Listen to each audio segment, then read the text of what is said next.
Kanina po, na-transmit na ng House Secretary General ang dalawang impeachment complaint laban kay VP Yes. Sara. Yes. Ano po yung reaction mo dito? I have no reaction. Hindi ko trabaho yan. Trabaho ng House. Pabayaan mo sila magtrabaho. I'm sure they will handle it properly. So, let's let them do their jobs. Thank you, Mr. All right. President. Thank you. Sir, may nagsampa na po ng impeachment complaint against Vice President Leni Robredo. I won't allow. I won't. Do you think, sir, may basihan po para ma-impeach nga po siya? What are your thoughts po? Look, we just had an election. Guys, Leo, stop it.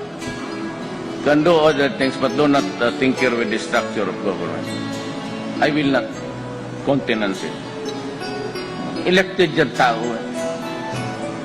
So, why do you have to sit just because it keeps on harping on me? Yeah, this is democracy. It's freedom of speech. Wala naman, there is no or there are no overt acts committed. Kakatapos lang ng eleksyon, bakit mo sirain bayan?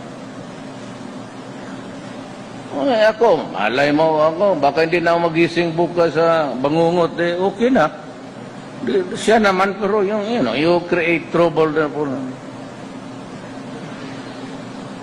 Ayaw yung military kasi ayaw nila hindi naman tamad, pero bakit mo dagdagan yung problema nila? Pati police. Who will keep order in this country, kundi sila.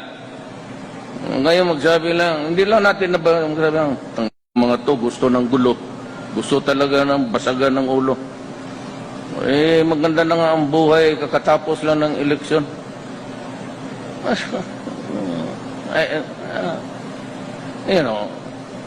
This is a democracy. Leaders are elected. If there are to be son of a it's still the people's choice. Remember that.